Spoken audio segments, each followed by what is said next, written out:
강의 시작하도록 하겠습니다. 안녕하세요. 네, 여러분 반갑습니다.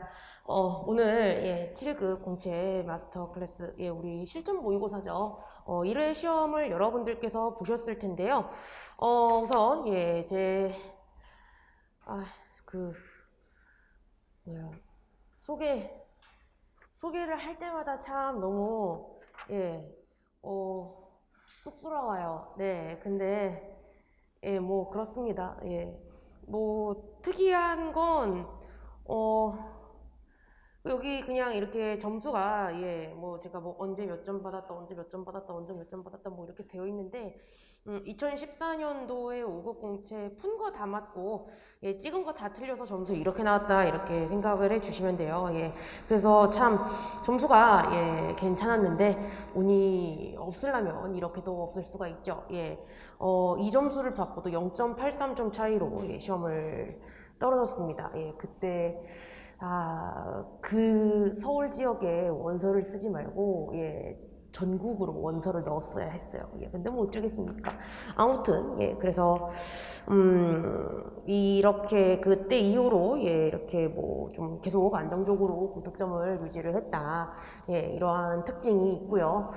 그리고 또 뭐 특징이라고 말씀드릴 수 있을 만한 것도 말씀드려보자면 이거는 이제 뭐 제 강의의 특징일 텐데 이 모의고사 시험 문제가 여러분들께서 시험을 보시면서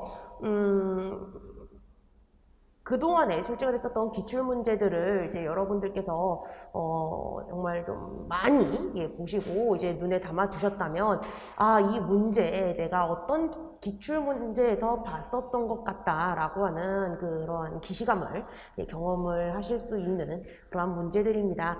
그냥 뭐 문제가 이제 생겨먹은 외형적인 특징만을 이제 기출문제를 따라했다라기보다 그 기출문제에 제시가 되어 있는 출제 장치들이 있어요. 그래서 이 문제를 내가 어떻게 해결을 해야 되는지에 대한 사고과정, 그리고 문제를 좀 더 우리가 수월하게 풀기 위한 그러한 실전 스킬이라고 하는 것들 제가 열심히 기출 문제들을 분석을 해서 그러한 것들을 다 최대한 반영을 하려고 정말 많이 노력을 했습니다. 그래서 이 모의고사 강의에서는 이제 여러분들께서 지금 시험 7월 28일까지 대략 한 50여일 정도 남았어요.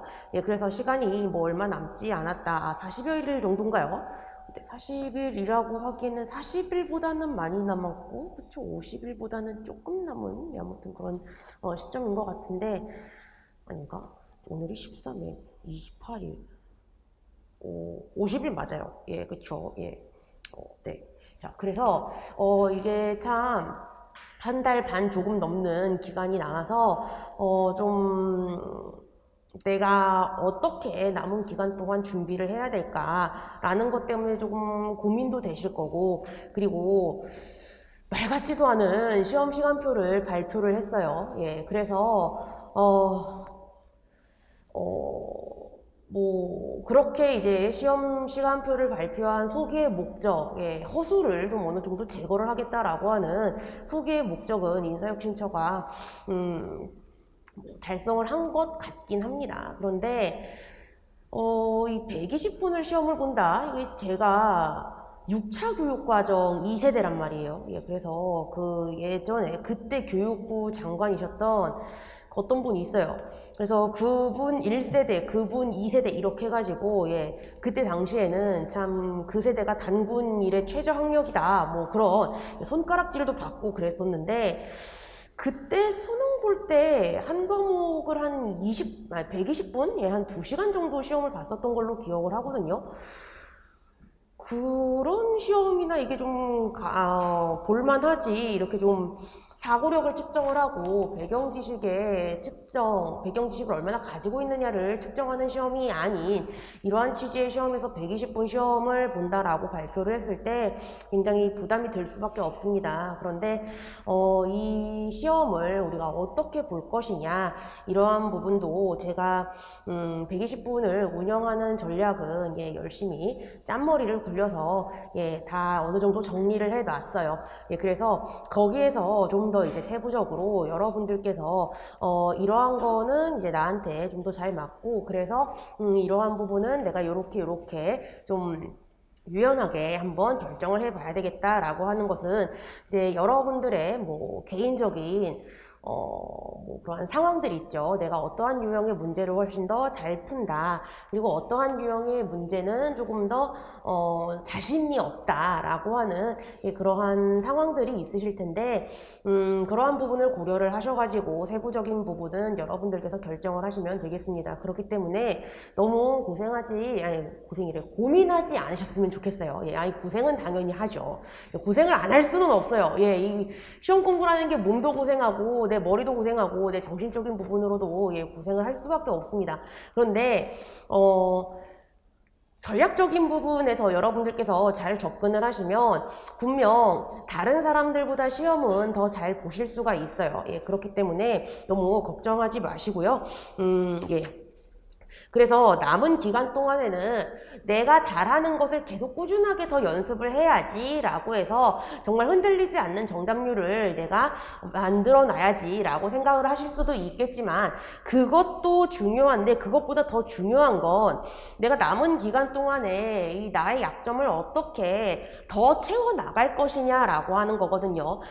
사실 뭐 공부를 시작하신 지 얼마 안 된 분들도 있고, 예, 공부를 시작하신 지 좀 된 분들도 계실 겁니다. 그래서 뭐 여기 얼마 안 됐다라고 하는 건 뭐 대략 한 3개월, 예, 또는 뭐 한 4개월 정도, 예. 아니, 근데 뭐 4개월도 뭐 얼마 안 됐다라고 얘기하기에는 짧은 기간은 아니에요. 그래서 뭐 한 2개월, 3개월 정도밖에 안 됐다라고 하시는 분들은, 예, 최대한 기본기를 내가 잘 일단은 다져놔야 되겠다라고 생각을 하시는 게 맞는데, 그게 아니시라면 그래도 그동안의 PSAT를 좀 그래도 문제도 풀어보시고, 그리고 기본적인 뭐 이론이나 문제풀이 방식도 이제 좀 연습을 하셨고 하셨을 테니까요. 그래서 내가 어떠한 약점을 가지고 있느냐를 파악을 하셔야 되거든요. 이게 내가 어떠한 문제를 왜 틀렸느냐라는 것을 이제 여러분들께서 초점을 두시면서 접근을 하셔야 되는 것은 어차피 보면 당연한 건데, 내가 이게 이 선택지가 이래서 정오 판단의 근거가 이렇게 되어 있어서 이래서 옳지 않다고 봐야 되는데, 내가 그냥 잘못 봤네, 이걸 내가 그냥 못 봤네 라고만 생각을 하셔서는 절대 안 됩니다. 각 선택지마다 그리고 문제 유형들마다 출제 장치들이 다 있어요. 그래서 그러한 출제 장치들을 내가 확인을 하지 못했기 때문에, 발견을 하지 못했기 때문에, 그래서 문제를 맞추지 못했다라고 여러분들께서 생각을 해주시는 것이 훨씬 좋거든요. 그렇기 때문에 내가 아직까지 발견하지 못한 출제 장치가 무엇인가, 그리고 이런 유형의 문제와 관련을 해서 내가 아직까지 몸에 붙여놓지 못한 실전 스킬이 무엇인가 라고 하는 것을 여러분들께서 집중적으로 좀 고민을 하고 그 부분을 연습을 해 주셔야 됩니다. 남은 기간 50여일 정도 되는 기간 동안 내가 지금 아직 다 다져놓지 못한 실전 스킬, 그리고 출제 장치를 파악하는 시각 이런 것들은 여러분들께서 충분히 몸에 체화를 해 두실 수 있는 시간이에요.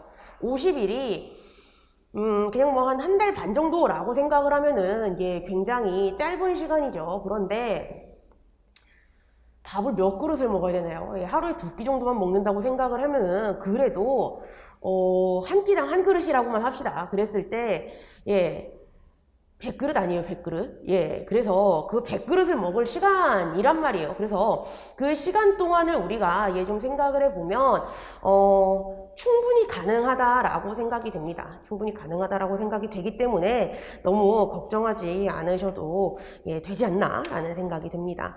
이 모의고사 문제들, 오늘 보신 문제들의 특징이 있어요.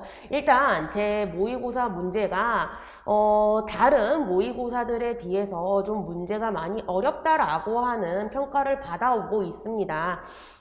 그래서 7급 공채의 모의고사는 어떻게 운영을 할까? 그래도 좀 기분 좋게 점수가 잘 나오실 수 있도록 그렇게 좀 굉장히 문제를 다운그레이드를 시켜가지고 출제를 할까? 라는 것도 생각을 해봤지만, 그건 그냥 내 기분이 좋은데 도움이 될 뿐이지, 시험장에 가서 내가 연습한 것을 적용하고 쏟아내는 데는 그렇게 도움이 되지는 않아요. 그리고 실제로 시험장에 가시게 되면은 여러분들께서 분명 당혹감을 또 느끼시게 될 수 있습니다. 내가 이제 뭐 본 적이 없었던 뭐 그러한 형태의 문제, 그리고 글의 이제 뭐 소재나 내용 자체가 익숙하지 않고 어렵다라고 하는 점 때문에도 당혹감을 가지시게 되는 경우도 있기도 하고요. 그렇기 때문에 뭐 여러분들께서 이제 뭐 좀 편안한 지문으로 쉬운 문제를 가지고 연습을 하시는 게 그렇게 여러분들의 실력 향상에 도움이 되지도 않고, 그렇게 해서 이제 모의고사를 통해 받아내신 점수가 곧 여러분의 실력이다라고 얘기를 할 수도 없어요. 그렇기 때문에 제가 출제를 했었던 모의고사 문제들 중에서 그래도 그나마 좀 정답률이 높은 축에 속했었던 문제들, 그리고 객관적인 난이도가 그렇게 높지는 않지만 그래도 충분히 변별력을 가지는 그러한 문제들 위주로 제가 엄선을 해서, 그래서 여러분들이랑 같이 모의고사로 이제 연습을 하고, 그리고 어떠한 출제 장치, 어떠한 실전 스킬을 우리가 확인을 해야 되고 어떻게 우리가 사용을 해야 되는지에 대해서 중점적으로 말씀을 드리도록 하겠습니다. 그래서 오늘은 평균 점수가 일단 OMR 카드 내주신 분들에 한해서 이제 살펴보면은 64.8점이고요. 최고 점수는 72점입니다. 그래서 오늘은 뭐 평소에 했었던 것과 마찬가지로 전체 정답률이 상위 10% 정답률이랑 비교를 했을 때 1.5배 이상의 관계 있는 것이 무엇인지, 그리고 상위 10% 정답률이 전체 정답률보다 오히려 낮게 나타나는 문제들은 무엇인지, 그리고 전체 정답률이랑 상위 10% 정답률이 모두 다 50% 미만으로 나오는 그러한 경우들도 있거든요. 그래서 그러한 문제들은 변별력을 충분히 갖는 그러한 역할을 한다라고 여러분들께서 생각을 해주시고, 내가 맞춤 문제 보다도 그러한 문제들을 좀 더 여러분들께서 주목을 해주셔서 그런 유형별 특징, 문제마다의 특징을 잘 정리를 해주시면 좋겠습니다. 그래서 우리 통계표를 놓고 봤을 때 좀 유의미하게 볼 수 있는 문제들 번호를 일단 좀 얘기를 해보도록 할게요. 상위 10% 정답률이랑 전체 정답률이랑 비교를 했을 때 상위 10% 정답률이 전체 정답률이랑 상위 10% 정답률이 전체 정답률보다 1.5배 이상 큰 그러한 문제들이 있습니다. 그 문제들을 일단 먼저 좀 말씀을 드려보면은요.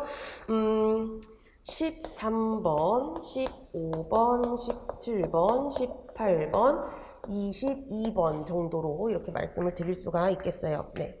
자, 그리고 그 다음에 상위 10% 정답률이랑 전체 정답률을 비교를 했는데 상위 10% 정답률이 오히려 낮게 나타나는 문제들도 있습니다. 이러한 문제들은 잘하는 사람이 이거는 지금 안 푸는 게 낫겠다라고 이제 판단을 해서 뭐 버렸다든지, 아니면 뭐 그냥 뭐 나중으로 이제 풀려고 미뤘다, 그런 식으로 이제 여러분들께서 생각을 해 주시면 돼요. 그렇기 때문에 상위 10% 정답률이랑 전체 정답률 비교했을 때 오히려 상위 10% 정답률이 낮게 나타나는 문제들은요, 2번, 7번, 10번, 20번, 21번 이렇게 말씀을 드릴 수가 있겠고요.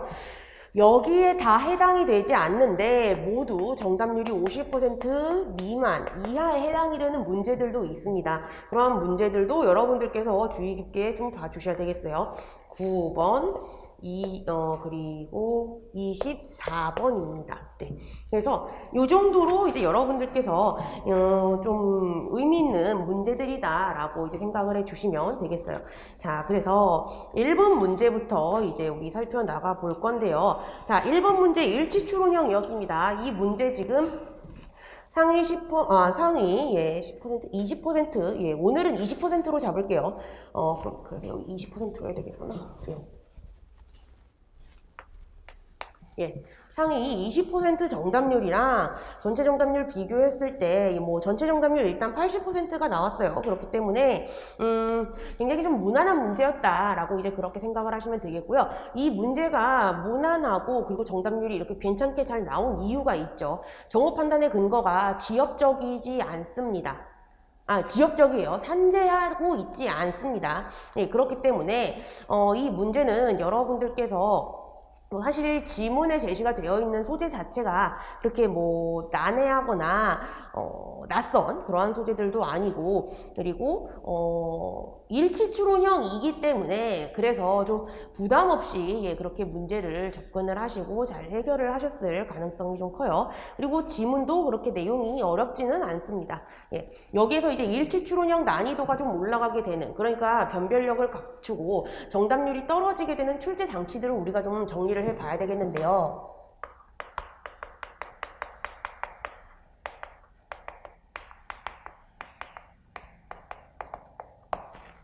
문제 유형들마다 출제자가 문제를 출제하는 방식이 있습니다.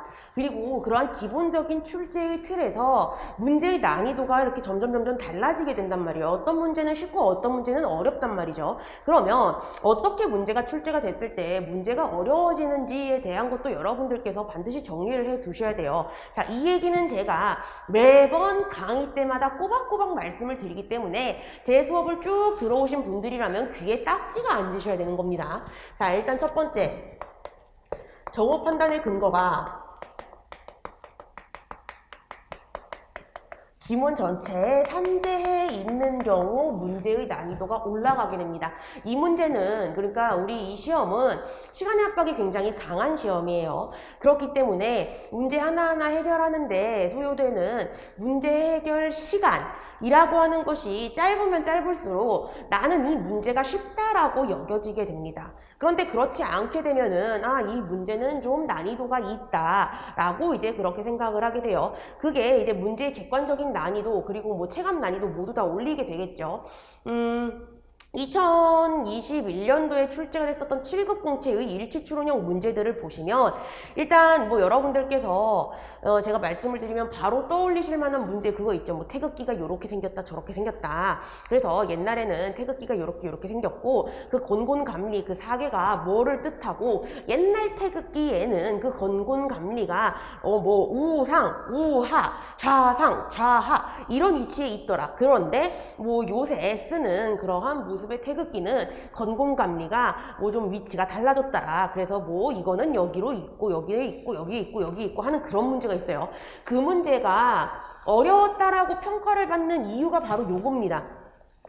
선택지 정오 판단의 근거가 산재에 있어요. 하나의 선택지, 이제 우리가 끊어읽기를, 우리가 정오 판단을 할 때, 이 선택지의 정오 판단의 근거가 뭐 첫 번째 문단, 두 번째 문단, 마지막 문단, 뭐 두 번째 문단, 세 번째 문단, 마지막 문단, 이렇게 흩어져 있다라는 겁니다. 그렇게 정오 판단의 근거가 하나의 문장 또는 붙어 있는 두 개 정도의 문장에 위치해 있지 않고 여기저기 문단에 쫙 뿌려져 있잖아요. 그러면 당연히 문제 푸는데 시간 많이 걸릴 수밖에 없죠. 이 문제의 정오 판단의 근거가 어디에 있는지를 내가 지문을 뒤지면서 다시 확인을 해야 되고, 그리고 그것들을 모아서 정보 간의 연결, 정보 간의 관계가 정말 지문에 제시가 되어 있는 것, 그리고 선택지에 제시가 되어 있는 것 동일한지를 여러분들께서 다 보셔야 된단 말이에요. 그렇기 때문에 문제 당연히 어려워집니다. 예, 그런데 우리 이 모의고사 문제는 그래도 나름 비교적 정오 판단의 근거가 산재에 있지는 않고 좀 지역적으로 제시가 되어 있다라고 그렇게 보시면 되겠어요. 자, 그 다음에 두 번째. 여러분들께서 이제 지문을 읽어 내려가시다 보면은 그래 이 지문에서 이렇게 얘기를 하고 싶어 하는구나 라고 이제 생각을 할 수 있을 만한 그러한 표현들, 단어들이 있습니다. 그러니까 지문이 담고 있는 내용을 우리가 정말 피부로 확 느끼게 해주는 그러한 표현들이 있단 말이에요. 그걸 의미를 강조하거나 또는 한정 짓는 표현이다 라고 이제 얘기를 할 수가 있어요. 그냥 A와 B는 어쩌고 저쩌고 저쩔시고 했다라고 얘기를 할 수도 있지만 A와 B는 모두라고 하는 표현을 굳이 써서 그래서 이제 내용을 우리에게 좀 더 강하게 얘기를 하는 경우가 있다라는 거죠. 모두라고 하는 표현은 붙으나 안 붙으나 이 지문, 이 문장 자체가 가지는 그 내용에 영향을 미치지 않아요. 그런데 선택지 또는 지문에 그러한 의미를 강조하고 한정짓는 표현을 사용을 배제를 하잖아요. 그러면 정답률이 뚝 떨어지는 그런 모습들이 나타납니다.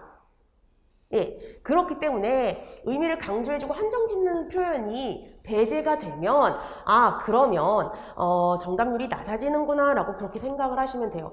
그리고 또 이런 식으로 또 문제를 해결을 하시려는 분들도 있어요. 선택지를 이제 정오 판단을 하시는 과정에서 지문을 쭉 읽어 내려가다가 내가 출제자의 빙의가 된 거야. 그래서 아 지문을 읽다가 이렇게 의미를 강조해주고 한정 짓는 표현이 눈에 딱 들어와요. 여기서 왠지 선택지가 나올 것 같아 라고 하면서 갑자기 이제 잽싸게 선택지로 눈을 확 내리시는 분들도 있거든요. 예, 만약에 그렇게 문제를 푸시는 분들이 계신다면 그러시진 않으셨으면 좋겠어요. 출제자는 언제나 우리의 허를 어떻게 찌를까라고 하는 것을 굉장히 고민을 많이 합니다. 이 시험은 직무적성 시험이고 우리 조직에 들어와서 일을 가장 잘 할 수 있는 사람이 누구냐, 짠머리 잘 굴리고 눈치 빠른 사람이 누구냐, 그런 것을 측정하고자 하는 시험이에요. 그리고 신입사원 뽑아가지고 자리를 이렇게 많이 둘 수가 없어요. 나가는 사람도 있기는 하겠지만 그 책상을 둘 수 있는 자리가 한정적이란 말이에요. 그래서 올해는 몇 명 뽑겠다, 올해는 몇 명 뽑겠다 이렇게 TO가 나는 거잖아요. 그러면 이 시험을 준비를 하는 사람들 제법 다 우리 동네에서 그리고 내가 다니던 학교에서 성실하고 똘똘하다라고 나름 인정을 받으신 분들이란 말이에요. 그쵸? 그래서 너무나도 고마울 거예요. 예, 그 인사 담당자는. 근데 자리는 한정이 되어 있어요.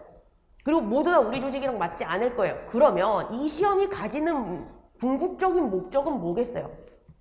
떨어뜨려야 되겠다라는 거예요. 예, 좀 되게 슬퍼하시는 분이 계시는데 괜찮아요. 나는 그러한 목적에 거스르면 됩니다. 예, 나는 그런 목적을 이제 거스르면 되는 거예요. 예, 뭐 다른 사람이 떨어지면 되잖아요. 그렇죠? 예, 여러분만 붙으면 돼요. 그래서 그런 부분을 생각을 해보자면 항상 좀 시험 문제를 보고 당혹스러움을 느끼게끔 어떻게 문제를 출제할 수 있을까라는 것을 굉장히 많이 고민을 합니다. 그리고 그런 것이 티가 좀 많이 나요.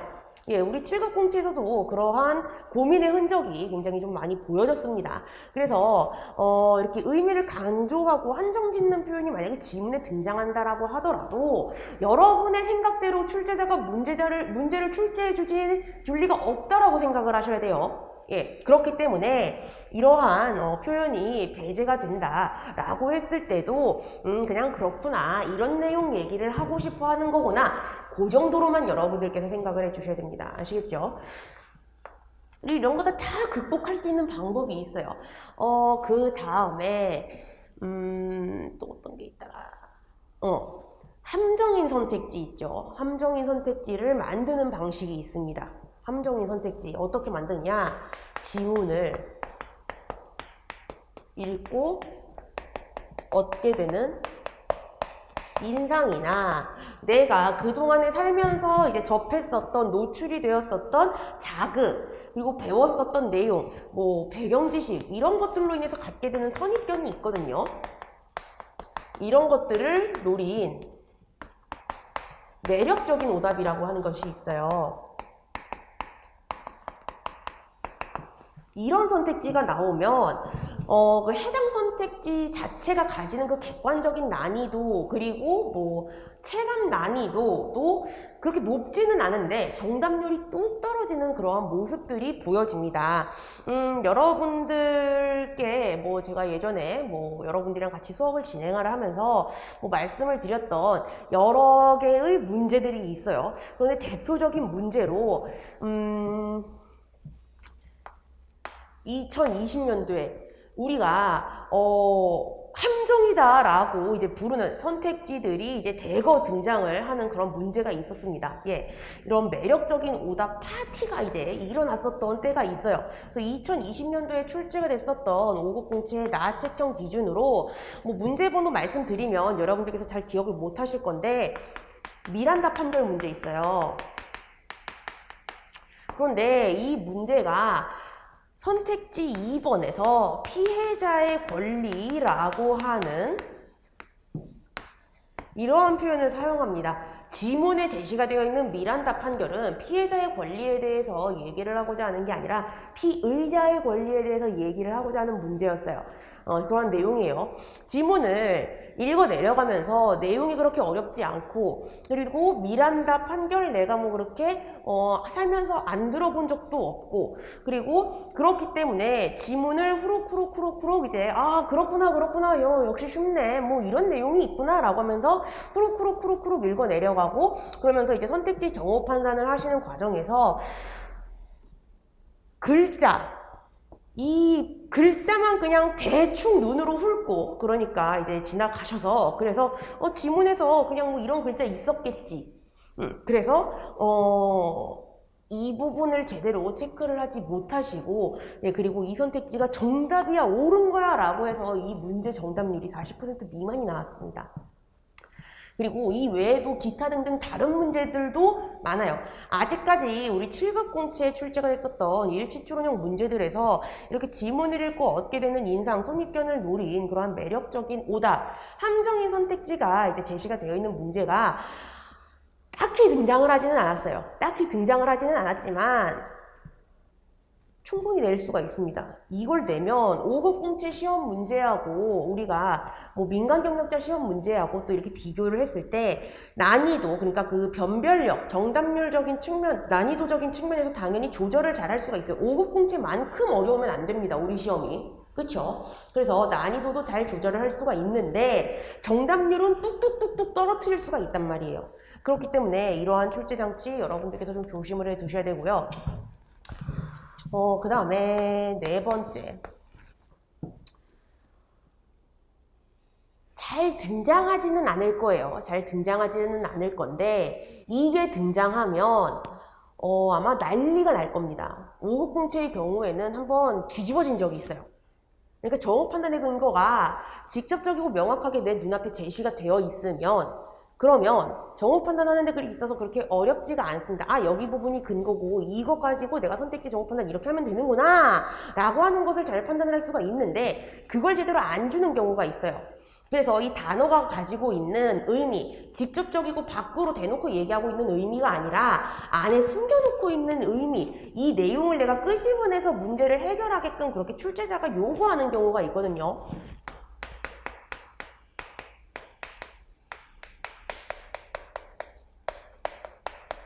간접적인 추론 근거가 사용이 된 문제들이 나올 수 있습니다. 우리 7급 공채에서 좀 눈여겨볼 만한 간접적인 추론 근거가 사용이 된 문제는 2017년에 출제가 됐었던 5급 공채, 이때 가책형이었죠. 가책형 3번 문제였고, 또 이거 오늘 아마 이렇게만 말씀드리면 기억이 안 나실 텐데 시간의 비용 문제 있어요. 시간의 비용이 어쩌고 저쩌시고 하는 그런 일치추론형 문제가 있습니다. 이 문제 정도 이제 여러분들께서 좀 정리를 해 두시면, 그러면은 아마 우리 7급 공채에서 만약에 간접적인 추론 근거가 등장을 한다라고 했을 때 여러분들께서 좀 잘 해결을 해내실 수 있지 않나. 그리고 이 정도 문제의 난이도로 그렇게 나올 수 있지 않나라고 이제 생각이 됩니다. 그리고 또 하나가 더 있는데, 제가 요새 오메가3 먹는 걸 좀 그렇게 잘 챙기지를 않았더니 이게 갑자기 기억이 안 나요. 술은 끊은 지 꽤 됐거든요. 술은 끊은 지 꽤 돼서 이 알코올성 치매는 제가 걱정을 안 하는데, 이상하게 이게 좀 맨날 좀 이렇게 그랬나 저랬나 하면서 막 이렇게 좀 이럴 때가 있어요. 그래서 우리 수업을 진행을 하다 보면 나머지 하나가 생각이 날 건데, 그게 생각이 나면 이제 또 바로 이제 말씀을 드리도록 하겠습니다. 아무튼 자, 그래서 이 모의고사 문제로 돌아가 보면은요, 정답인 2번 선택지, 정오 판단의 근거 마지막 문단에 있구나 라고 하는 거 이제 뭐 아실 수가 있죠. 그래서 뭐 딱히 뭐 말씀을 뭐 드릴 것은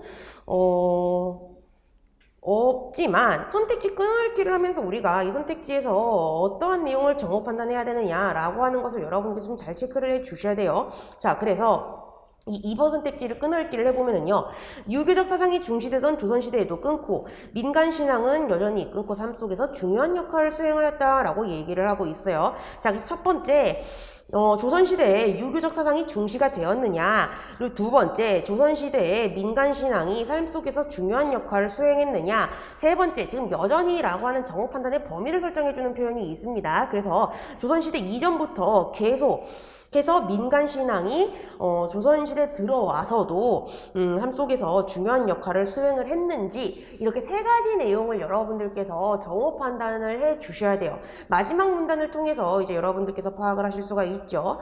예, 뭐 마지막 문단 보시면 뭐 불교와 민간신앙의 만남이 뭐 조선시대는 뭐 유교를 숭배를 하는데, 그런데 뭐 불교가 억압이 되면서 뭐 불교가 민간신앙과의 융합을 꾀해서 뭐 이렇게 민간신앙을 흡수한 전각이 세워지기도 하고, 그리고 뭐 생식기 숭배신앙도 수용하는 모습도 보이고 라고 뭐 이렇게 얘기를 하고 있습니다. 그래서 이렇게 유교적 사상이 중시가 되던 조선시대에도 이 앞에 제시가 되어 있는 내용, 조선시대 이전에도 이제 민간신앙이 좀 중요한 역할을 수행했었는데, 조선시대에서도 이제 계속 중요한 역할을 민간신앙이 수행했구나 라고 하는 거 이제 파악을 해주실 수가 있겠죠. 1번 선택지 정오 판단하시면서 조금 힘드셨을 수도 있어요. 왜냐? 1번 선택지가 다른 4개의 선택지들이랑 비교를 했을 때 정오 판단의 근거가 굉장히 산재해 있는 편입니다. 자, 그래서 1번 선택지 우리가 끊어 읽어보면은요, 장대 위에 오리를 새겨 높이 달아놓은 구조물은 끊고 고구려 시기로부터 끊고 그 기원을 찾을 수 있다. 이렇게 끊으셔도 되고, 그냥 두 덩어리로 고구려 시기로부터 그 기원을 찾을 수 있다 라고 끊으셔도 상관은 없어요. 몇 개의 덩어리로 끊어 읽느냐는 중요하지 않습니다. 그냥 내가 내용을 뽑아내고 정리할 수 있을 정도로의 개수로만 여러분들께서 끊어 읽기를 해주시면 되는 거예요. 자, 그래서 이 1번 선택지와 관련해서는, 자, 일단 첫 번째, 지문에서 장대 위에 오리를 새겨 높이 달아놓은 구조물에 대해서 얘기를 하고 있느냐, 그리고 두 번째, 그 구조물의 기원에 대해서 얘기를 하고 있느냐, 그리고 그게 맞다면 그 기원을 우리가 고구려 시기로 지문에서 확인을 할 수 있느냐 라고 이렇게 여러분들께서 쪼개주시면 되겠죠. 자, 그랬을 때 첫 번째 문단, 마지막 문장, 두 번째 문단, 두 번째 문장, 세 번째 문단, 두 번째 문장에 그 정오 판단의 근거가 있는데, 지금 이 지문에서는요, 장대 위에 오리를 새겨 높이 달아놓은 구조물, 이걸 솥대라고 두 번째 문단에서 얘기를 하고 있습니다. 자, 그리고 이 솥대라고 하는 것에 대해서 일단 뭐 첫 번째 문단에서 뭐 동신신앙이라고 하는 것이 뭐 애니미즘 모속에 기반을 하고 있고, 그에 대한 종류 중에 하나로 솥대신앙을 얘기를 하고 있어요.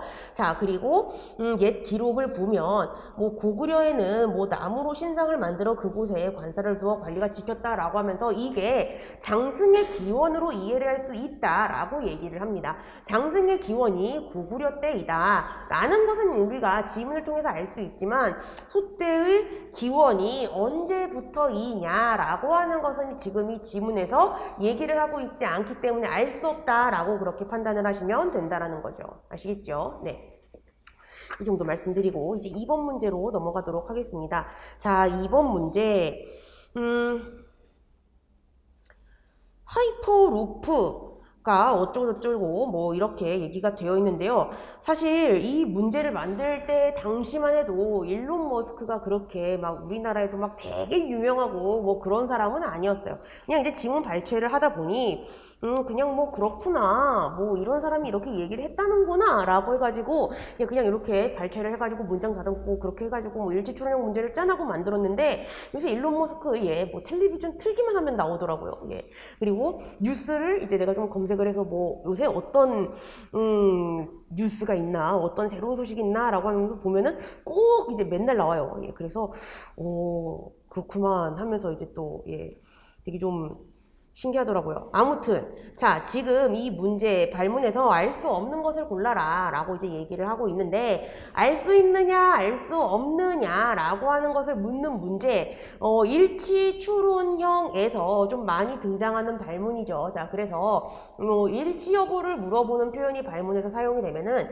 일치 불일치 문제, 추론 여부를 묻는 발문이 사용이 되면 추론 문제라고 이제 그렇게 많은 분들께서 얘기를 하세요. 그러면 이제 제가 여쭤보죠. 그러면 알 수 있는 것, 알 수 없는 것을 물어보는 문제는 무슨 유형이라고 얘기를 하실 거예요? 그러면 이제 대답을 못 하십니다. 알 수 있는 문제라고 얘기를 하실 건가요? 그러면 이제 그건 또 좀 아닌 것 같으니까 글쎄요 이러세요. 자, 알 수 있느냐 알 수 없느냐라는 것을 묻는 이러한 발문이 사용이 되었을 때 일치추론형이랑 여러분들께서 그렇게 크게 구분을 하실 필요가 없어요. 이 말은 일치 불일치 여부를 따지는 일치 여부를 따지는 발문이 사용되는 문제, 그리고 추론 여부를 따지는 문제, 그러한 표현들이 발문에 사용이 된다라고 하더라도 출제자의 의도는 일단 다 하나로 동일합니다. 지문에 제시가 되어 있는 근거를 통해서 선택지에 제시가 되어 있는 내용을 확인을 할 수 있느냐라고 하는 거예요. 뭐 거기에서 더 나아가서 추론 여부를 묻는 발문이 문제에 쓰이면 그러면 이 근거, 제시가 되어 있는 근거를 가지고 지문에 제시가 되어 있지 않은 새로운 내용을 논리적으로 추리할 수 있느냐라는 것까지도 이제 묻겠죠. 그런데 어찌됐건 정보 판단의 근거를 내가 지문에서 꼭 확인을 해서 선택지에 제시가 되어 있는 내용이 언급되고 있느냐 아니냐라는 것을 따져나가는 것이 일단은 궁극적인 그러한 출제 의도다 라고 이제 여러분들께서 생각을 해주시면 되고요. 그래서 알 수 있는 것, 알 수 없는 것이라고 하는 발문이 사용이 될 때는 선택지에서 일치 여부를 따지도록 의도하는 것과 추론 여부를 따지도록 의도하는 것들이 같이 혼재되어서 사용이 된다라고 편안하게 생각을 해주시면 됩니다. 추론이라고 하는 발문이 사용이 되었을 때 굉장히 좀 얼어붙으시고 아 이런 거 내가 못하는데 라고 생각을 하시게 되는 경우가 있는데요. 그건 추론이라고 하는 단어가 가지는 의미가 무엇인지, 그래서 내가 문제를 해결할 때 어떤 부분에 중점적으로 포인트를 둬야 되는지에 대해서 아직 정리가 안 되셔서 그런 거예요. 그런데 별거 없어요. 그렇죠? 자, 이 문제는 지금 전체 정답률이 40%이고 정답인 4번 선택지보다 2번 선택지를 더 많이 골라주셨습니다. 자, 그래서 이제 2번 선택지를 이제 우리가 살펴보자면은요. 고속철도의 가감속 성능과 최고 속도가 개선되고 끊고 접근성이 높아지며 끊고 하이퍼루프의 필요성이 줄어들 수 있다라고 얘기를 하고 있어요. 자, 그래서 자 고속철도의 가감속 성능과 최고 속도가 개선이 되고 접근성이 높아진다라고 하는 이것들이 모두 다 원인이 되면 그러면 이 선택지의 후단 부분 하이퍼루프의 필요성이 줄어들 수 있다라고 하는 결과가 나타날 수 있느냐라고 그렇게 봐주셔야 된다라는 거죠. 그쵸? 자, 이 2번 선택지의 정혹 판단의 근거는 첫 번째 문단, 두 번째 문단, 마지막 문단에 흩어져 있습니다. 자, 첫 번째 문단을 보시면은요. 지금 하이퍼루프는 기존 교통모드를 대체할 새로운 교통모드로 제한이 되었고 그 실현이 점점 다가오고 있다라고 합니다. 자, 그리고 이 일부에서 지금 하이퍼루프의 정착 그러니까 아직 지금 뭐 만들어진 것은 아니에요. 그래서 운영이 되고 있다라고도 지금 이 지문에서 보시면 안 됩니다. 기존 교통모드를 대체할 새로운 교통모드로 제한이 되었고 그 실현이 점점 다가오고 있다라고 분명 얘기했어요. 실현됐다. 그런데 아직 상용화가 안 됐다라는 거랑 실현이 점점 다가오고 있다라고 하는 것은 명확하게 의미가 다릅니다. 자, 그렇기 때문에 지문에 쓰여있는 내용대로 여러분들께서 그 의미를 받아들여 주시는 것이 가장 안전하다라고 말씀을 드렸죠. 하이퍼루프는 아직 실현되지 않은 교통수단이다라고 그렇게 생각을 해 주셔야 되는 거예요. 자, 그리고 첫 번째 문단을 또 이제 계속 보면 이 하이퍼루프가 두 번째, 세 번째 일부에서는 하이퍼루프의 정착이 고속철도 항공기의 전면적인 대체를 불러올 것으로 예상을 한다라고 이제 그렇게 언급을 하고 있죠. 그 다음에 이제 두 번째 문단을 보시면 또 이렇게 얘기를 하고 있습니다. 이 직선이 있어요. 그러니까 각 운송수단이 이제 가지는 그 운행속도, 운송거리, 이런 것을 가지고 이제 거리, 속도, 곡선을 우리가 이제 정리를 할 수가 있단 말이에요. 이게 곡선의 형태로 그래프상에서 이렇게 나타나요. 그랬을 때 그 최고 기울기를 가진 점들을 이으면 그러면 하나의 직선이 된대요. 꺾이는 부분이 없고 직선으로 딱 나온다라고 얘기를 합니다. 그랬을 때 이 직선은 운송거리별 이상적인 운행속도의 추세선으로 볼 수 있다라고 얘기를 하고, 운행속도가 증가하면 적합한 운송거리도 꾸준히 증가하는 것을 의미한다라고 얘기를 했어요. 직선이니까 X축이 증가하면 Y축도 따라서 꾸준히 증가하는 것이다 라고 그렇게 얘기를 하고 있는 거죠. 자, 마지막 문단을 또 보시면은요, 이제 두 번째 문장. 자, 이제 특히 눈여겨보아야 할 것과 관련을 해서 고속철도와 제트여객기 사이의 구간이다 라고 얘기를 합니다. 그래서 고속철도, 제트여객기 사이에 구간이 있다라고 하는 것, 이 말은 무슨 말이냐? 그 고속철도의 그 특정 운행속도, 최고속도, 그리고 제트여객기의 최고속도, 예, 그리고 구의 거리, 이걸 지금 얘기를 하는 거예요. 그래서 그 사이 구간을 놓고 봤을 때 하이퍼루프가 목표로 하는 운행속도랑 운송거리가 여기에 해당이 된다라고 했습니다. 자, 그래서 지금 이 지문에서는 하이퍼루프라고 하는 것이 정착이 되면 고속철도나 항공기의 전면적인 대체를 불러올 것이다 라고 얘기를 해요. 그런데 기존의 고속철도의 가감속 성능, 최고속도, 접근성, 이러한 것들이 다 좋아지게 되면은요, 이것의 대체 수단으로 지금 얘기를 하고 있는 하이퍼루프, 이것의 필요성은 줄어들겠죠. 줄어들 수 있겠죠. 그렇죠? 예, 그래서 이 2번 선택지는 이 지문에 제시가 되어 있는 내용을 토대로 해서 추론을 할 수 있느냐라는 것을 제가 의도했다라고 생각을 해주시면 되겠습니다. 자, 그 다음에 4번 선택지 볼게요. 현실의 교통수단은 1500km 이상의 운송거리에 이상적인 운행속도를 제공하지 못한다라고 했습니다.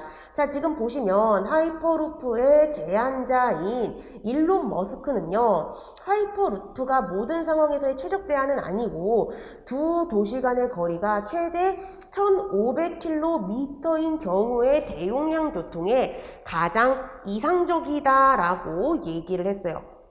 가장 이상적이다. 이 교통수단이 가장 이상적이다 라고 얘기를 했습니다.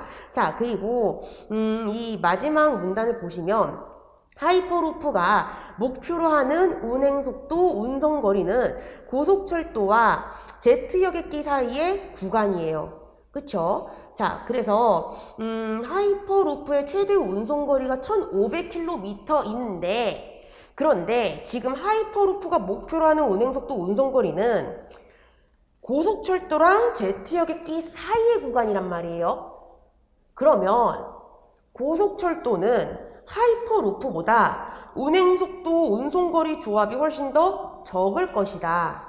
그리고 제트여객기는 운행속도, 운송거리 조합이 하이퍼루프보다 클 것이다 라고 우리가 생각을 할 수가 있단 말이에요. 그렇잖아요. 그리고 하이퍼루프는 지금 기존의 교통 모드, 여기서 얘기하고 있는 도보, 자동차, 철도, 고속철도, 제트여객기, 초음속 여객기, 이것들 중에서 고속철도랑 제트여객기 사이의 최고속도, 그 운행속도, 운송거리를 이제 충족을 시키는 가장 이상적인 교통수단이다라고 지금 얘기가 되고 있는 거거든요. 그러면 현실의 교통수단이 지금 1500km 이상의 운송거리, 이상적인 운행속도를 제공하지 못한다라고 우리가 판단을 해야 됩니까? 아니라는 거죠. 제공해요. 얘보다 훨씬 더 운행거리, 운송속도 그 조합이 좋은 애. 누구겠어요? 제트여객기, 초음속 여객기. 그쵸? 그렇기 때문에 이 4번 선택지는 알 수 없다라고 이제 그렇게 보시면 되겠습니다. 네. 자, 그 다음에 3번 문제로 넘어가 보도록 할게요. 자, 이 3번 문제 빈칸 추론 유형입니다. 이 빈칸 추론 유형 문제에서 여러분들께서 오늘 살펴보신 문제들 중에 지문 안에 이렇게 빈칸이 빵꾸가 뽕 하고 뚫려 있는 그런 문제들을 좀 몇 개 보셨을 거예요. 그런데 그러한 문제들이 사실 우리가 그냥 독해 파트 쪽에서 전형적으로 얘기를 할 수 있는 빈칸 추론 유형이다라고 생각을 하시면 안 되겠습니다. 빈칸이 제시가 되어 있는 문제 문제들마다 제가 의도한 것들이 다 달라요. 그리고 제가 의도를 했었던 그런 것들 모두 다 기출문제를 기반으로 이제 제가 만들어 놓은 겁니다. 또 어떤 문제는 2021년도에 출제가 됐었던 7급 공채 기출문제보다 제가 훨씬 이전에 출제를 했었던 문제도 있어요. 그래서 그런 문제들을 제가 다 말씀을 드릴 테니까 여러분들께서 잘 정리를 해 두시면 좋겠습니다.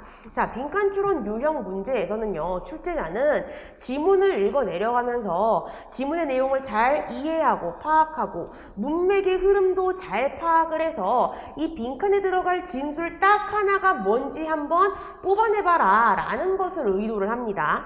자, 그렇기 때문에 일단 출제자는 독해를 찐으로 정말 잘하는 사람이 이 문제를 맞출 수 있지 라고 얘기를 하고 있어요. 그래서 내가 좀 독해가 힘들다 라고 이제 얘기를 하시는 분들께서 특히 좀 많이 힘들어 하시는 문제 유형이다 라고 이제 말씀을 드릴 수가 있는데요. 읽고 풀려니까 독해력이 내가 부족하다고 느껴지는데 독해력에 의존해서 문제를 풀려고 하니까 힘든 거예요. 스킬적인 부분으로 내가 좀 부족한 흔들릴 수 있는 독해력적인 부분을 메워야 되겠다라는 생각도 좀 해주셔야 됩니다.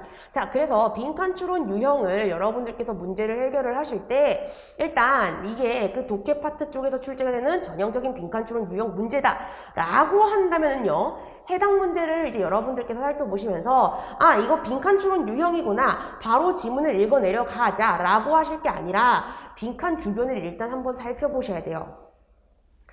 대부분의 문제, 안 그런 문제들도 있는데 많은 문제들을 보면은 이런 독해 파트에서, 언어 파트에서 출제되는 빈칸 추론 유형 문제들이 이 빈칸에 들어갈 진술을 추론해내기 위해서 지문을 어떻게 읽어야 되느냐, 그리고 어떠한 부분을 정말 신경 써서 읽어야 되느냐 라고 하는 그러한 방향을 설정해주는 단서를 줍니다. 그렇기 때문에 그게 혹시나 있지는 않은지, 있다면 그걸 내가 발견을 해서 문제를 해결을 하면서 지문을 어떤 방향에 초점을 두고 읽어야 되는지를 여러분들께서 살펴봐 주셔야 돼요.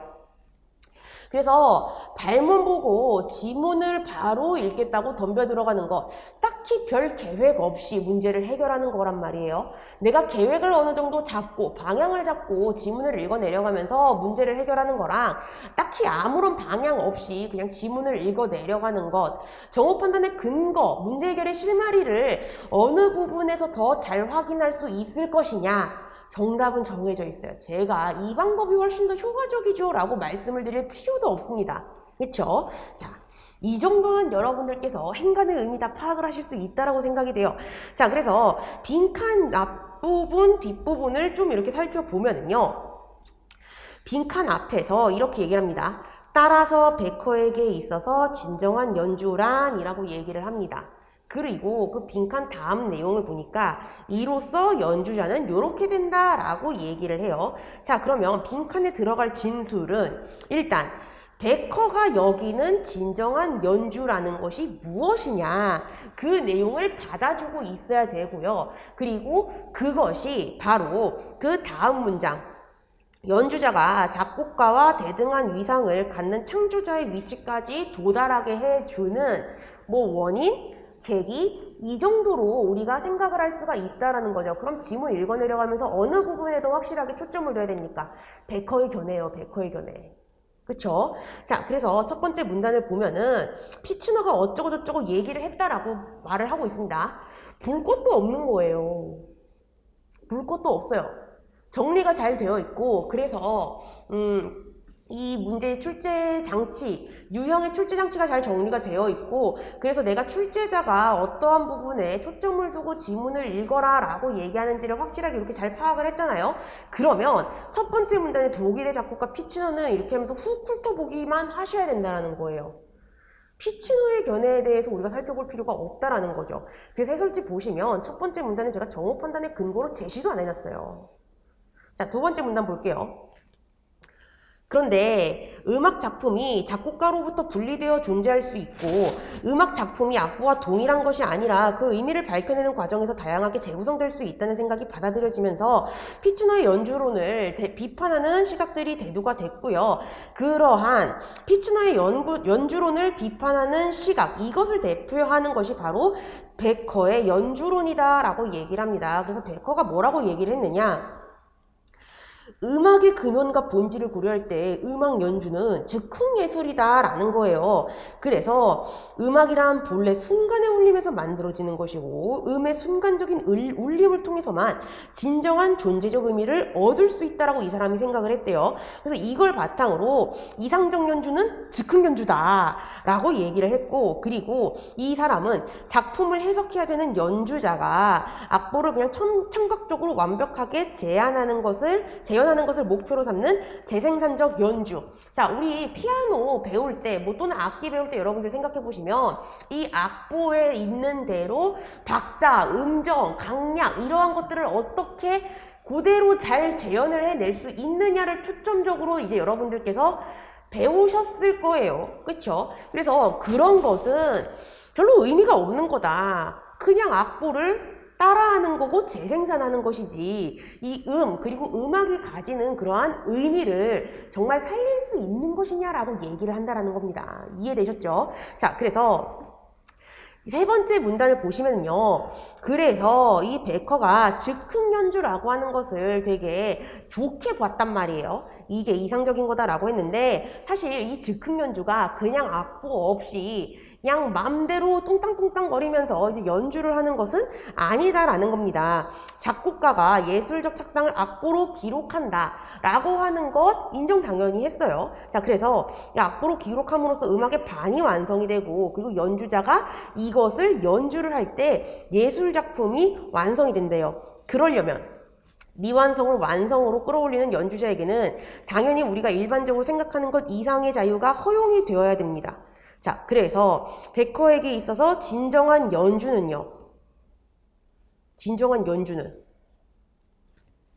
악보를 기반으로 해서 이 연주를 하는 사람이 거기서 자기가 원하는 대로 즉흥 연주를 할 수 있어야 된다는 거죠. 그러한 내용 담고 있는 것 바로 2번 선택지입니다. 연주자의 상상력, 작품 해석의 독립이 보장될 때 나오는 즉흥 연주일 수밖에 없다.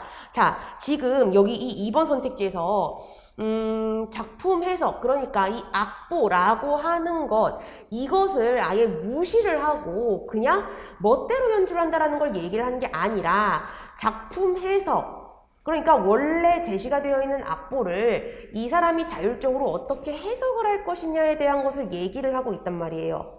그쵸? 악보의 기반 해설하고 여러분들께서 생각을 해 주셔야 되는 겁니다. 자, 그래서 연주자의 상상력, 작품 해석이라고 하는 그것의 독립이 보장될 때 나오는 즉흥 연주, 이것이 진정한 연주다라고 이제 그렇게 봐 주셔야 되겠죠. 자, 그리고 마지막 문단의 또 마지막 문장을 보시면은요, 베커의 연주로는 연주자가 작곡가의 종속자로서 작품의 재생산을 목표로 삼는 역할에서 벗어나 작곡가와 동등한 위치에서 자신의 개성, 상상력을 발휘할 수 있는 가능성을 열어주고 있다. 자, 그러니까 연주자의 상상력도 당연히 어느 정도 보장이 되어야 된다라고 하는 것을 이 마지막 문장에서도 분명 얘기를 해주고 있어요. 자, 그렇기 때문에 두 번째 문단, 마지막 문단에 그 정오 판단의 근거가 분명히 제시가 되어 있다 라고 이렇게 여러분들께서 보시면 되겠고요.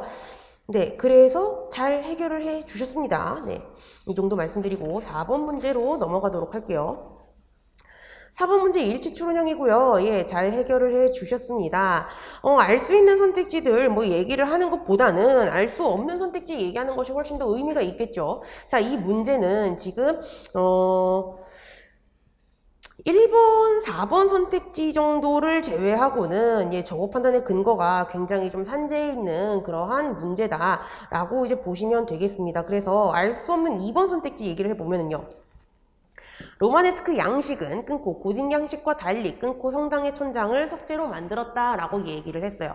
달리라고 하는 표현 반드시 체크를 해 주셔야 됩니다. 자, 그래서 로마네스크 양식이 성당의 천장을 석재로 만들었는지, 그리고 두 번째, 이 지문에서 고딕 양식이 성당의 천장을 석재로 만들지 않았다, 다른 재료로 만들었다라고 분명 얘기를 하는지를 우리가 확인을 해야 돼요. 달리라고 하는 표현은 두 대상이 가지는 차이점에 대해서 얘기를 할 때 쓰는 겁니다. 그 차이점에 대해서 우리가 확인을 하려면 이 부분에서 차이가 난다, 얘는 이렇다, 쟤는 이렇다라고 하는 차이점 분명 언급을 해줘야 된다라는 거예요. 그렇죠? 그런데 만약에 지문에서 뭐 고딕 양식이 천장을 뭐로 만들었는지 그 재료에 대해서 만약 얘기를 안 한다면 차이점이 있다라고 하는 것 확인할 수가 없죠. 그렇기 때문에 차이점에 대해서 확인할 수 있느냐라는 것을 묻는 이 2번 선택지의 내용 알 수가 없겠죠. 자, 첫 번째 문단, 세 번째 문단에 제시가 되어 있는 내용을 이제 보자면은요. 첫 번째 문단에서는 로마네스크 양식에 대해서 이제 얘기를 하면서 둥근 아치 형태였던 천장이 석재로 만들어졌다라고 얘기를 합니다. 자, 그리고 이제 세 번째 문단을 이제 또 보시면 고딕 양식에 대해서 얘기가 되는데, 고딕 양식은 이 로마네스크 성당에서의 그 둥근 아치형 천장 있죠. 이거를 뾰족하게 솟아오른 형태로 고안을 해냈다라고 얘기를 해요. 그래서 어떤 모양새로 만들려고 했구나라는 것은 알 수가 있지만 어떤 재료로 만들었느냐라고까지는 지금 얘기가 되어 있지 않습니다. 여기에서 이렇게 잘못 판단을 하시는 분들도 있어요. 둥근 아치형의 천장은 석재로 만들었고 그래서 되게 무겁다라고 이제 지문에서 얘기를 첫 번째 문단에서 하고 있는데, 그런데 고딕 양식은 로마네스크 양식이랑 다르게 천장이 둥근 아치형이 아니고 그리고 높이 뾰족하게 솟아오를 수 있게 되었고, 그래서 고딕 양식이 로마네스크 양식보다 더 높이 천장을 만들려면 천장이 훨씬 더 가벼워야 되는 거 아닌가? 그러니까 석재를 돌을 쓰지 않고 나무 뭐 이런 걸 쓰지 않았을까라고까지 그렇게 생각을 하시게 되는 경우가 있어요. 수능에서 이러한 선택지를 만약에 제시를 했다면 수능은 어쩌면 맞다, 그렇게 생각해도 괜찮다 라고 얘기를 할 수가 있습니다. 또는 리트의 경우에는 분명 그거 맞아 라고 얘기를 할 거예요. 그런데 우리는 직무적성 시험이에요. 수능이나 리트처럼 새로운 학문기관에 들어가서 그 학문을 얼마나 잘 학습하고 받아들일 수 있느냐라는 것을 측정하는 시험이 아닙니다. 그래서 철저하게 지문에서 언급이 되고 있는 내용들을 일단 기준으로 여러분들께서 정보 판단을 해 주셔야 되고, 제가 뭐 이래서 이럴 수 있지 않을까라고 하는 나만의 논리, 지금 지문에 제시가 되어 있지 않은 내용이 발생할 가능성에 대해서 얘기를 하는 사고 과정은 여러분들께서 철저하게 지양을 해 주셔야 되는 거예요. 아시겠죠? 예, 그렇습니다. 자, 그래서 이 2번 선택지의 정오 판단의 근거, 특히 결정적으로 세 번째 문단을 보면은 고딕 양식에서 성당의 천장을 뭘로 만들었는지에 대해서는 얘기 안 하더라. 그렇게 여러분들께서 봐주셔야 되겠습니다. 자, 5번 선택지 5번 문제로 넘어가 보도록 할게요. 자, 5번 문제 견해평가형이고 지금 정답률 100%가 나왔습니다. 견해평가형 지금 2021년도 그리고 그 이전에 공개가 됐었던 모의평가 시험 문제에서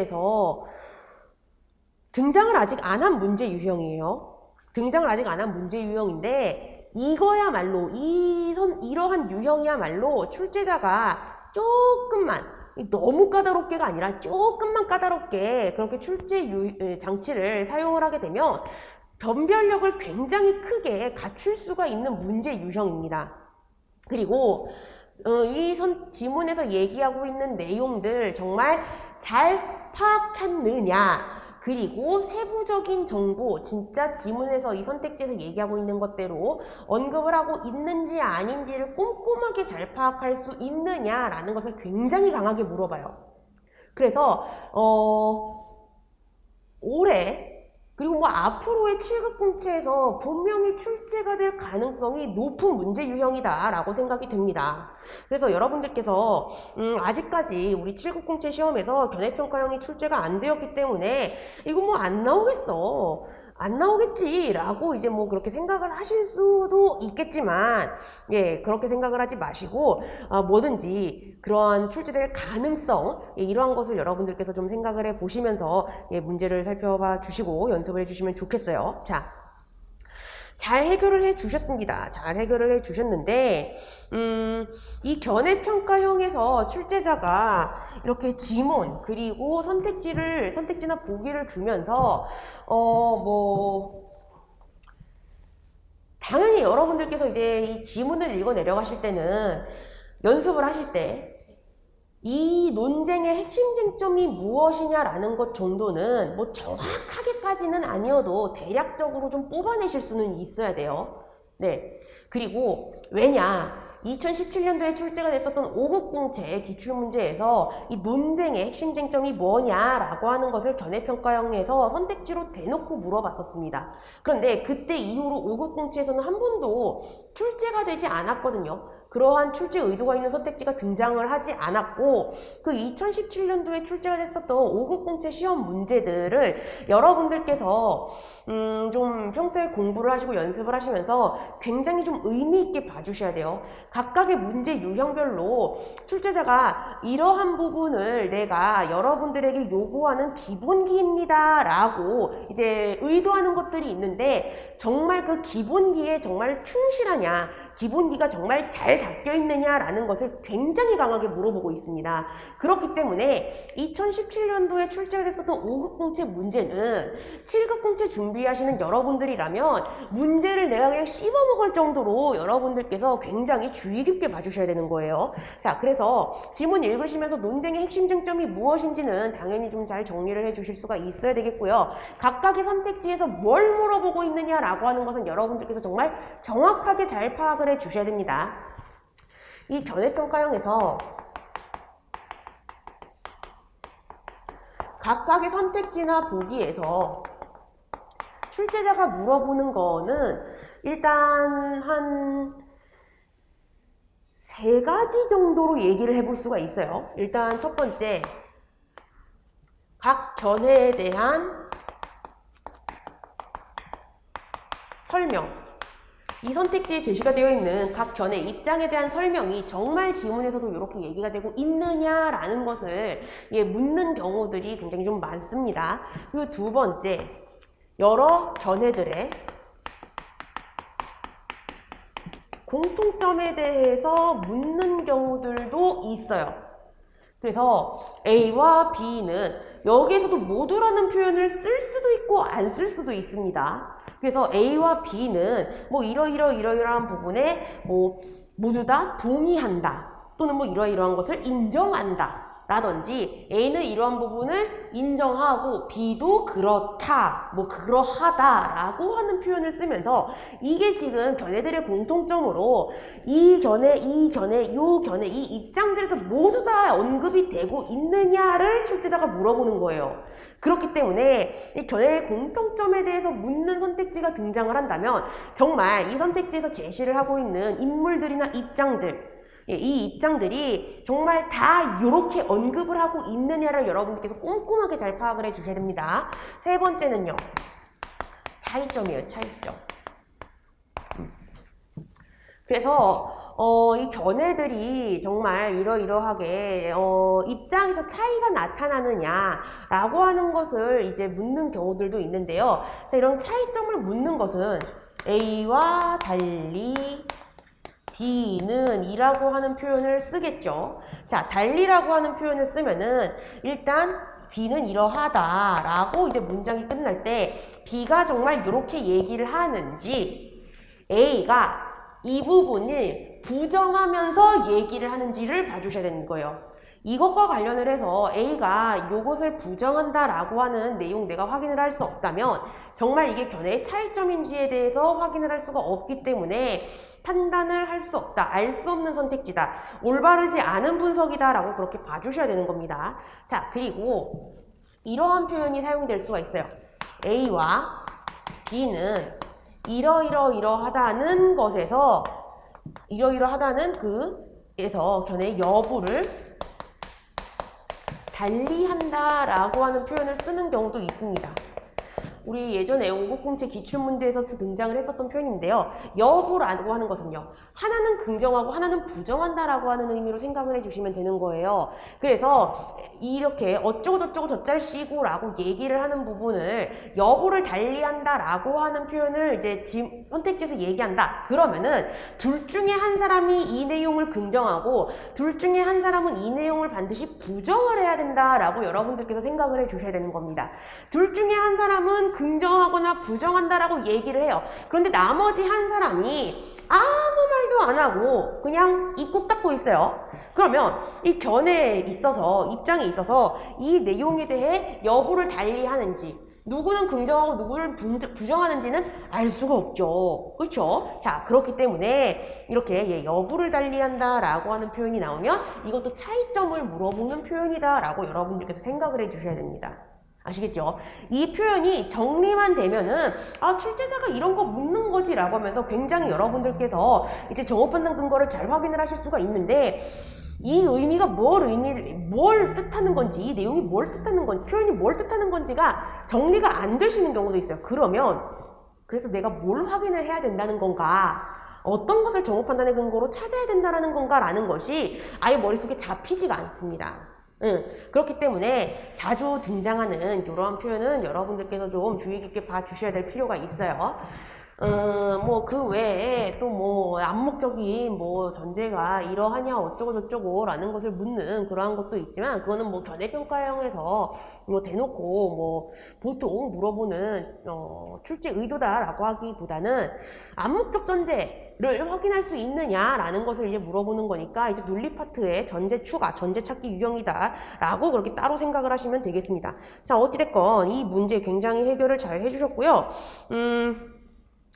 다음 뭐 적절한 선택지, 이거 뭐 선택지 끊을게 하셔가지고 여러분들께서 정오 판단해야 되는 내용 찾아보시면은 정말 정오 판단의 근거들 다 명확하게 있기 때문에 제가 말씀을 드릴 게 없습니다. 자, 옳지 않은, 적절하지 않은 선택지 보는 것이 훨씬 더 의미가 있죠. 자, 4번 선택지 볼게요. C와 달리 A는 이라고 했습니다. 끊고 사회변화에 있어서 정보기술의 긍정적인 역할을 인정한다 라고 했어요. 그러면 달리라고 하는 표현에 여러분들께서 반드시 체크를 해주셔야 되는 거예요. 이게 출제자가 차이점을 정오 판단해 보십시오 라고 정오 판단의 범위를 설정해 주는 표현이 되는 거예요. 자, 그렇기 때문에 이런 달리라고 하는 표현, 그리고 뭐 5번 선택지의 경우에는요, 모두라고 하는 표현이 있긴 하지만 없어도 의미가 달라지진 않는단 말이에요. 그래서 모두라고 하는 이 표현이 선택지 후단에 제시가 되어 있는 내용, 이것이 견해의 공통점이다라고 얘기를 하느냐, 이걸 여러분들께서 또 체크를 잘 해주셔야 된다는 거죠. 그쵸?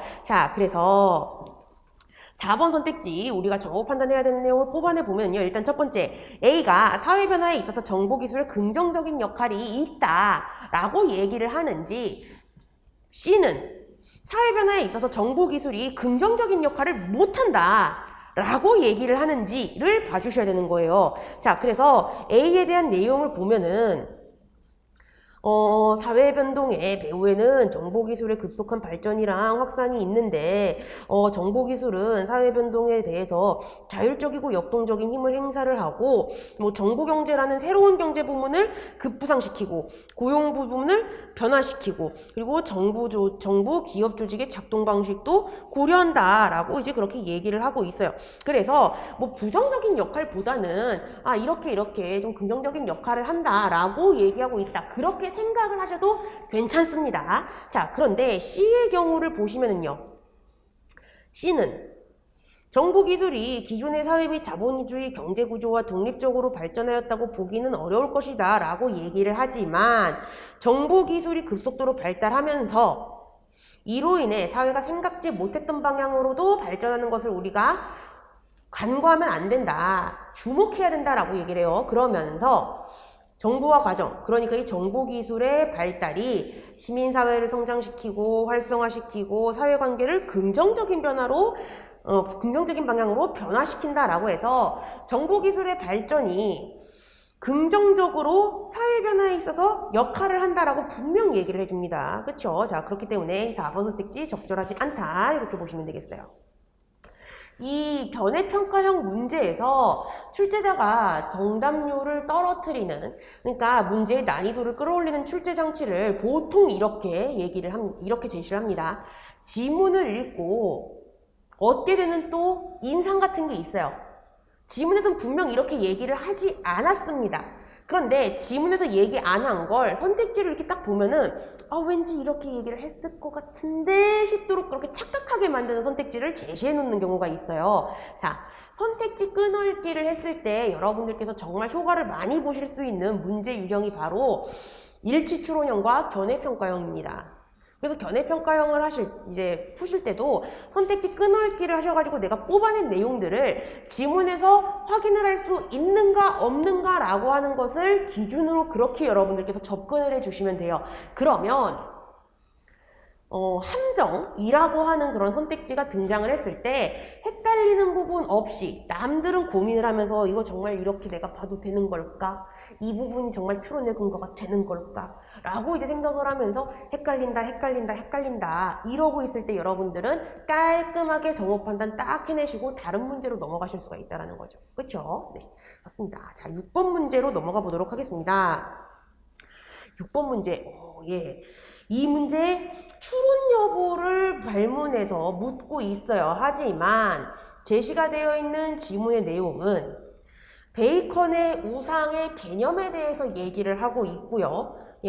그리고 각각의 보기에서는 보기에 각 문장의 전담 부분의 사례를 제시하면서 이 사례가 지문에 제시가 되어 있는 개념에 부합하냐 아니냐를 물어보고 있습니다. 자, 우리가 이렇게 해결을 해야 되는 문제 유형은요, 사례찾기 유형이었어요. 그쵸? 자, 그래서 사례찾기 유형에서 여러분들께서 문제가 어렵게, 그리고 지문의 내용이 정말 눈알이 팽글팽글 돌아가게 어려운 내용으로 그렇게 제시가 된다라고 했을 때에도 지문 읽어내려가면서 문제 해결에 필요한 정오 판단의 틀, 이 개념의 특징, 정의를 잘 설명해주는 문장이 무엇인지는 뽑아낼 수 있어요.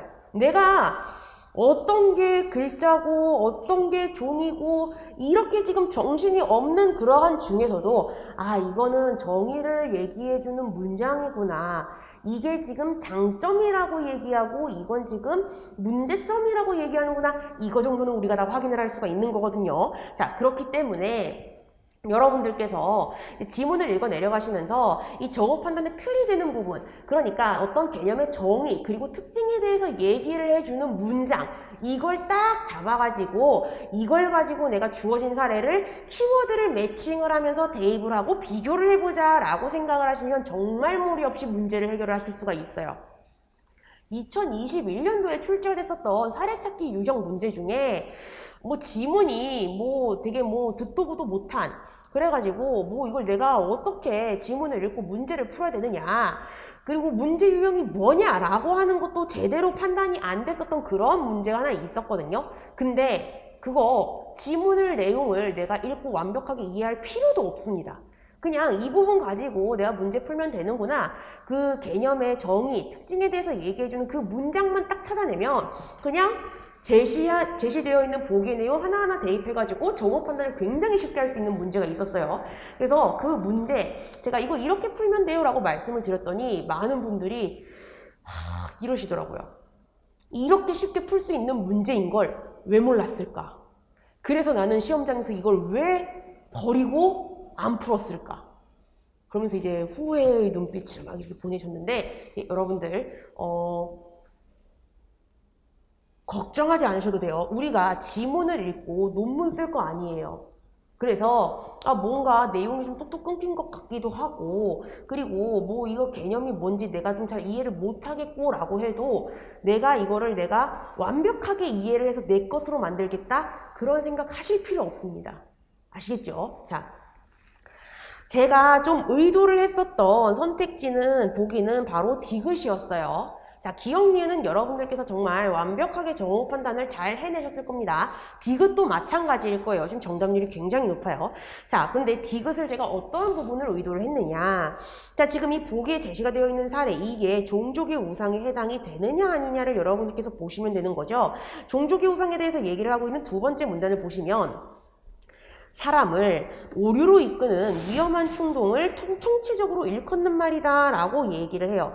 그래서 인간의 감각기관이 사물의 척도인 것으로 착각을 할 때 생겨난다. 그 모든 것을 인간 중심적으로 생각하고 무엇이든 의인화해서 생각을 하게 된다 라고 얘기를 합니다.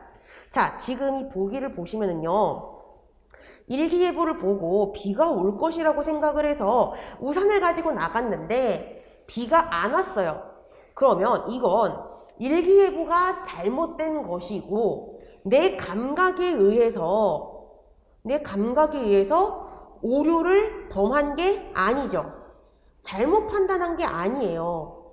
그렇죠? 이거는 지금 믿음을 가질 만한 그러한 근거, 정말 내가 이렇게 생각을 하도록 만드는 그러한 적절한 근거를 가지고 판단을 했지만 판단이 잘못된 경우입니다. 그렇기 때문에 이 디귿은 종족의 우상 당연히 해당이 되지도 않고 극장의 우상도 당연히 해당이 되지 않아요. 디귿이 극장의 우상이지 라고 생각을 하시는 분들은 정말 잘못 판단하신 겁니다. 이 복이 디귿에 제시가 되어 있는 것은 베이컨이 제시를 하는 우상이라고 하는 것에 애초에 해당이 되지 않아요. 아시겠죠? 네, 그렇습니다. 이 정도 말씀드리고 7번으로 넘어가 보도록 할게요. 자, 7번이 정답률이 낮습니다. 지금 발문에서 추론한 것을 보기에서 모두 골라라. 바르게 추론한 것을 보기에서 모두 골라라 라고 이제 얘기를 하고 있는데, 그래서 이 발문 때문에 이 문제를 주어진 정보 4개를 읽고 내가 보기를 추론할 수 있지 없지라고 생각을 하시면서 독해적인 측면에서 접근을 하신 분들이 있다면 오늘 일기장에다가 쓰고 반성을 하셔야 돼요. 나는 아직 다듬어지지 않았다. 아직 갈 길이 남았다.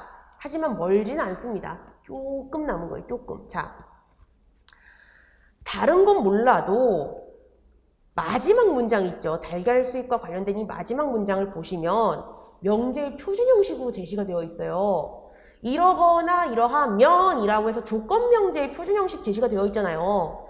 그러면 기호화 하셔야 되는 거예요. 추론이라고 하는 발문이 우리 5급 공채에 사용이 되었었던 문제들에서 5급 공채에 출제됐었던 문제들 중에서 언어 파트 쪽의 문제에서만 사용이 된 거 아닙니다. 2014년도에 출제됐었던 5급 공채 문제가 있는데요. 거기에서 철저하게 이 문제처럼 연역 논증 이용해서 문제를 푸십시오 라고 의도를 하면서 발문에서 추론되는 것이 무엇이냐, 이 보기의 이 내용, 내가 지문에 제시가 되어 있는 이러이런 문장 가지고 추론이 되느냐라는 것을 묻는 문제가 있었습니다.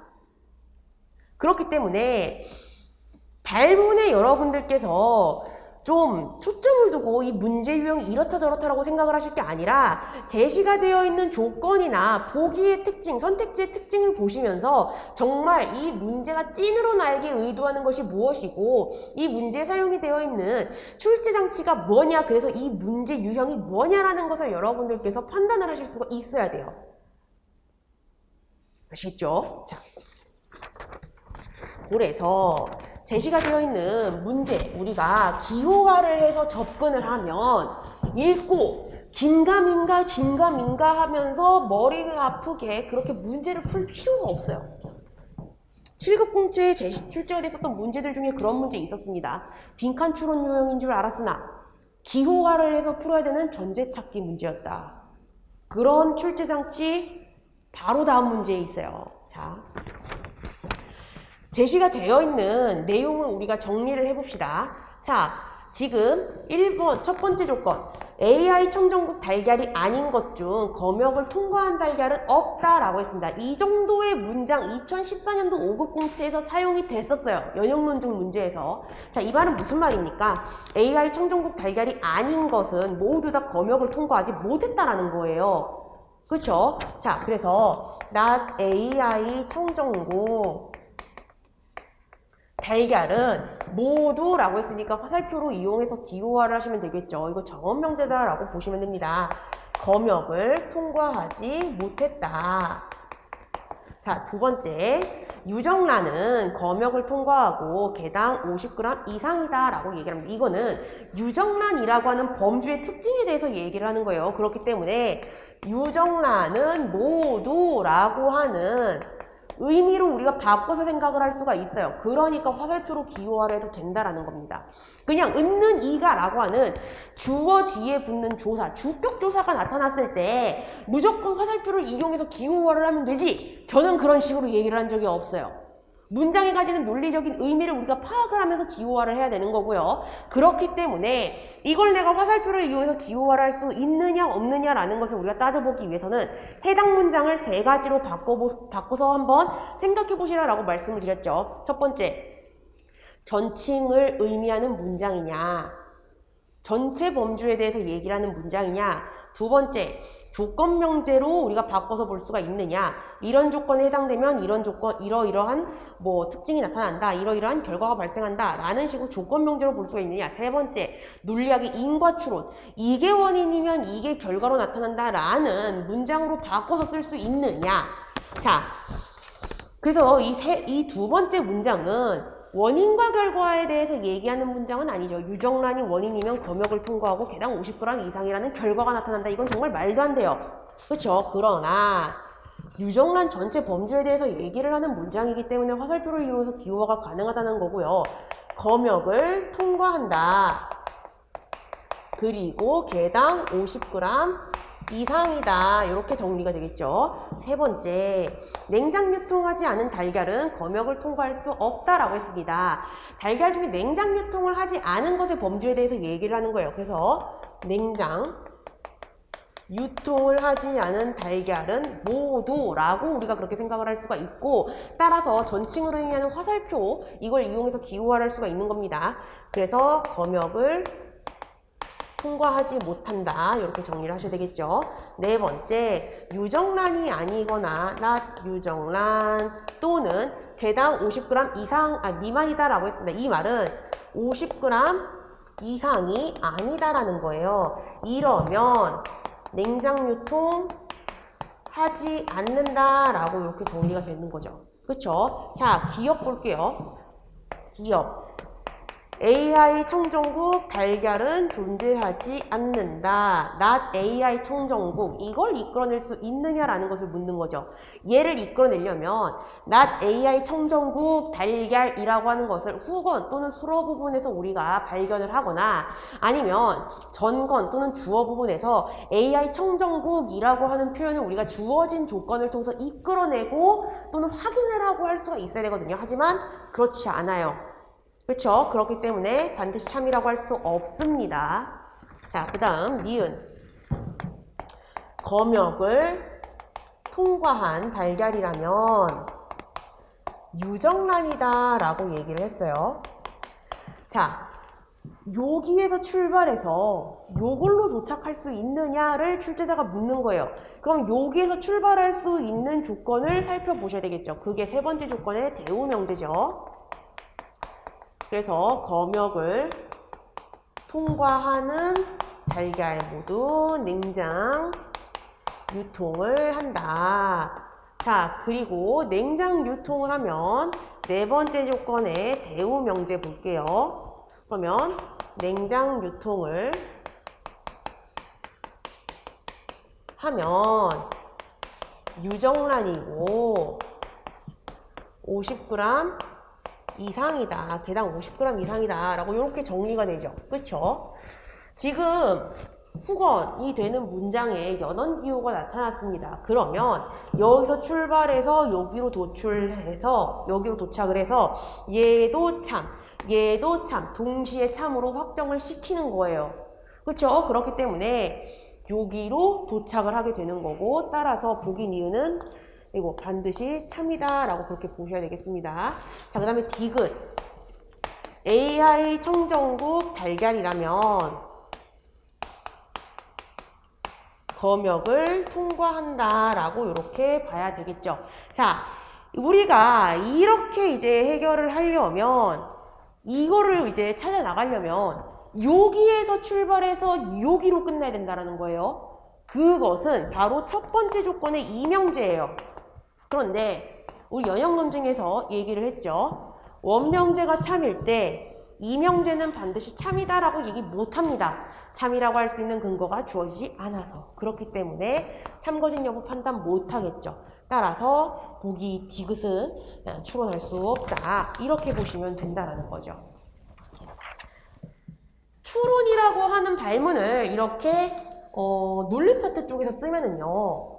물리학에 근거해서 새롭게 이 내용을 이끌어낼 수 있느냐라고 생각을 하시면 됩니다. 그게 뭐예요? 연역논증이에요, 연역논증. 연역논증에서 출제자가 의도하는 것, 주어진 내용을 참인 전제라고 두고 선택지 보기에 제시가 되어 있는 내용을 내가 새롭게 반드시 참으로 확정을 시켜서 이끌어낼 수 있느냐를 출제자가 의도하는 거란 말이에요. 자, 그렇기 때문에 추론이라고 하는 발문은 논리 파트 쪽에서도 당연히 쓰일 수가 있고, 그러므로 그냥 추론이라는 발문이 나왔을 때 이거는 문제 유형이 무엇인지 내가 그냥 일치 추론형이라고 생각을 할 게 아니라 이 제시가 되어 있는 문장의 형태, 그리고 보기의 형태, 선택지의 형태, 이런 출제 장치들을 보면서 확실하게 문제 유형을 결정하자, 이렇게 여러분들께서 생각해 주셔야 된다는 겁니다. 아시겠죠? 네, 그렇습니다. 좀 시간이 됐어요. 자, 그래서 한 10분 정도 휴식하고 그리고 두 번째 시간 진행을 하도록 할게요.